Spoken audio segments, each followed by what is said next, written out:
Hey, welcome back to my channel. In this video, I'm gonna talk about top 5 best fitness tracker for kids. Starting at number 5. Garmin Forerunner 255.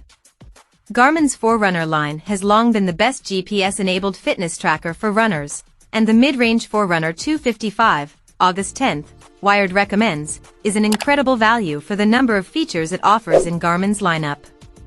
Do you want a feature? It probably has it, like multi-band GPS support and a barometric altimeter, a compass, improved sleep tracking, and Bluetooth compatibility with a number of heart rate monitors.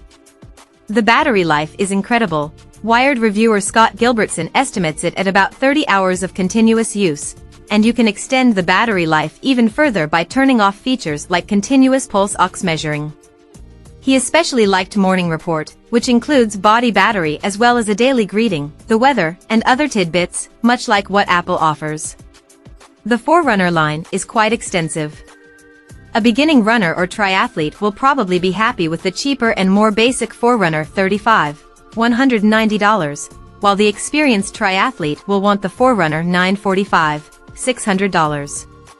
Older models also retain their value and go on sale all the time. Alternative, if only Garmin's Forerunner line weren't so good. Otherwise, the Coros Pace 3, $249, would be a shoo-in for this spot. Because Coros uses a less battery-intensive screen, the Pace watches are incredibly light, durable, and comfortable, with very long battery life. I wore it for 2 weeks last fall without having to charge it once. It has dual-frequency GPS that tracked my interval runs seamlessly.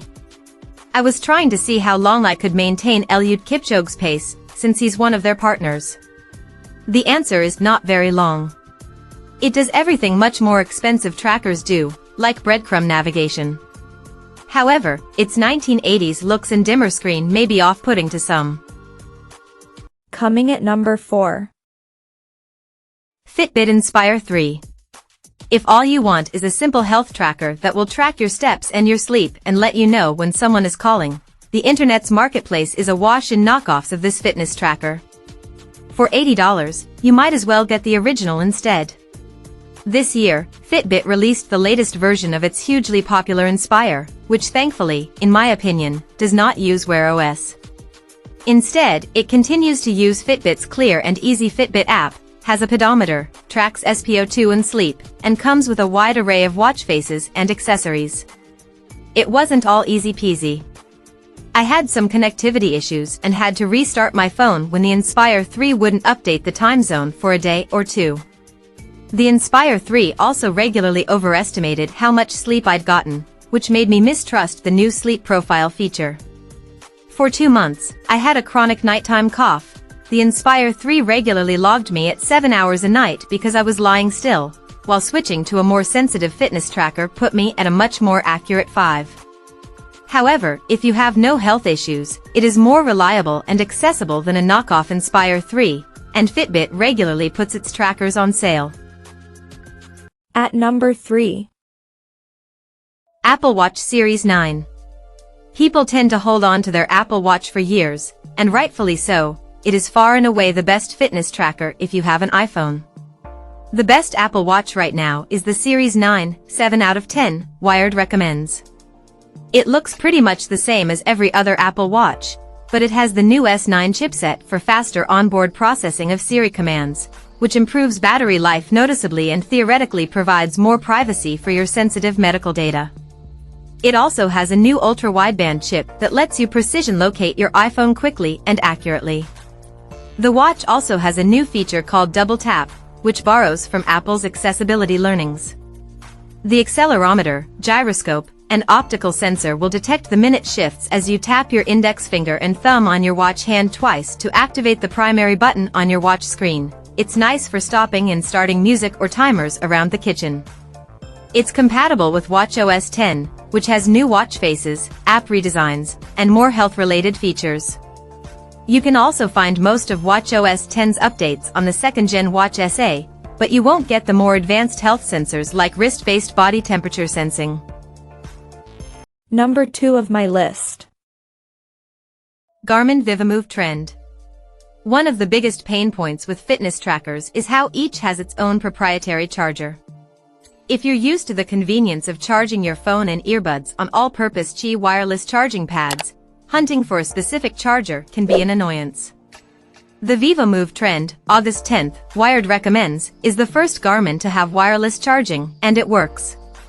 Garmin Connect is Garmin's proprietary tool for tracking all your fitness stats, and it's one of the most comprehensive and actionable apps I've used. This year, Garmin redesigned it to look, well, a little bit like Fitbit's, with body battery, Garmin's metric to gauge your energy throughout the day, at the top, above an easy-to-navigate at a glance section. I'm still using it in beta, but it's working out so far. The trend is an easy way to access Garmin's most convenient fitness features, with an analog watch face, connected GPS, incident detection, contactless payments, sleep tracking, and continuous heart rate monitoring. Garmin does, however, have a bunch of similar models that go on sale pretty regularly. 2022's vívomove Sport, $180, is much cheaper and looks almost the same.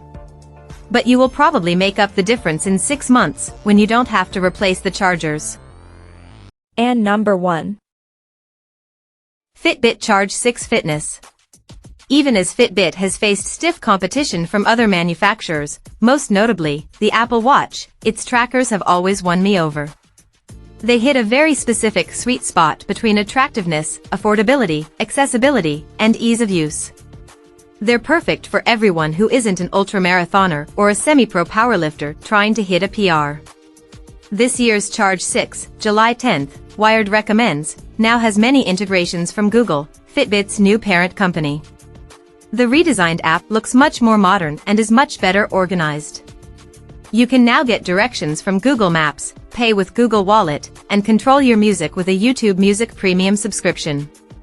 You can also check your skin temperature and your 24/7 heart rate readings, take ECGs, and track your activities and sleep schedule in the newly Google-fied app. The battery charge lasted well over a week, and the physical button is back, baby. Finally, this all comes in a package that costs $160. Fitbit does still lock many of its best features behind its $10 per month Fitbit Premium subscription, and it doesn't feel quite as premium or attractive as a pricier Apple or Google Pixel Watch 2, August 10th, Wired recommends. But if all you want is a basic fitness tracker that won't break the bank, it's still hard to beat a charge. Check out our guide to the best Fitbits for more options. Check out this video description for latest price and more informations. Thank you for watching this video. Please subscribe and stay tuned.